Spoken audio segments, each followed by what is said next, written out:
Good evening. My name is Peter Tipka. I'm from Bear Gap, Pennsylvania. First of all, I'd like to thank the FERC for holding this public scoping meeting tonight. I know there were some meetings earlier in the summer, and I was unable to attend them due to serving with the National Guard overseas on the deployment. So once again, I'm grateful that you're providing this opportunity for me to speak. I put together a small PowerPoint presentation today, not to show it, but just to speak from it, regarding how this proposed pipeline is going to affect myself and my family. I am a landowner, and the pipeline will cross directly through the middle of the 35 acres that I own. The proposed route of the Central Pennsylvania South Pipeline would cause significant asset devaluation for my land. The proposed pipeline path would render a large portion of my property undevelopable. The proposed pipeline path would split my 35-acre property in half. This would impact building lot locations and subject lots to a dangerous underground hazard. Building lots would become significantly more difficult to sell with a pipeline buried in close proximity to any lot. My property insurance premiums would likely increase significantly due to the underground hazards. Current farming operations on my land would be disrupted, and follow-on impacts would likely be felt for years into the future. Next, the scenic beauty of the natural gap of Little Mountain at Bear Gap, Pennsylvania would be scarred forever. The picturesque view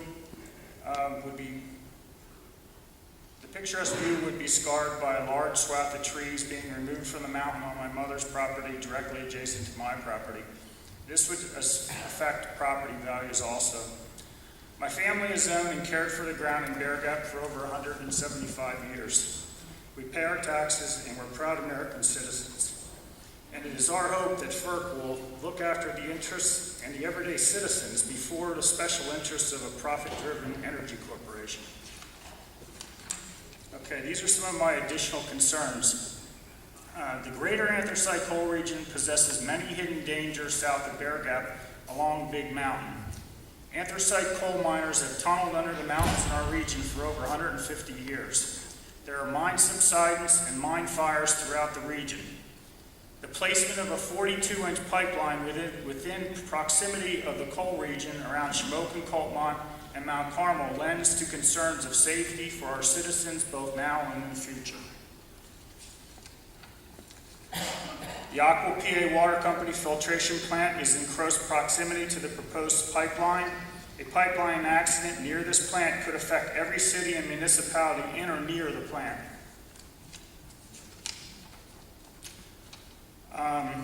Within the FERC filing website, I found a number of Williams's proposed plans and or a list of alternate locations, and I was able to get in there. I don't know if everybody else in the audience here tonight was capable or not, but I was able to get in and print some maps and stuff. And under alternate locations in the FERC filing, Williams Partners provides a summary of alternative locations. And I was wondering how much consideration has been given to the Central PA South alternate number 2. And so that route appears that it would take the pipeline away from dangerous anthracite coal fields and the aqua filtration plant at Bear Gap. The Commonwealth Pipeline Project was suspended by WGL Holdings, UGI, and In-Energy Midstream. The proposed route of that line would have stayed away from the anthracite coal region by following the Susquehanna River. Why was that route abandoned?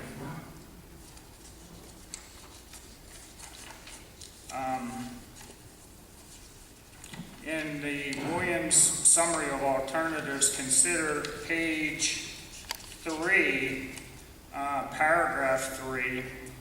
They say, to date, no other project has been proposed or is known to be in development to meet the purpose of the project. Well, that's a misstatement there, because the Commonwealth Pipeline was going to run from Williamsport all the way down along the Susquehanna River to Harrisburg, and then it was supposed to split, and one branch was going to go to Philly, and the other branch was going to go to Rockville, Maryland. So I take exception with that note in their alternatives list.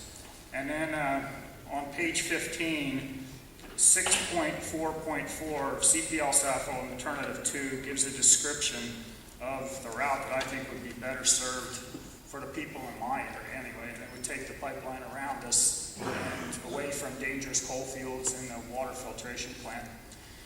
I have another question for the FERC. It regards public and private lands. Public lands, there's a website on, that's covered by DCNR that lists the rates that landowners are paid, and it's significantly more than what will probably ever be offered to us. I mean, on public lands, state forests or state game lands, the state stands to get $10,000 per linear mile for pipeline of that diameter per year for perpetual time period, forever, basically. And as a landowner, what they want to do with us is Williams wants to come in and give us a lump sum payment and just disappear for forever, and that's all we ever get.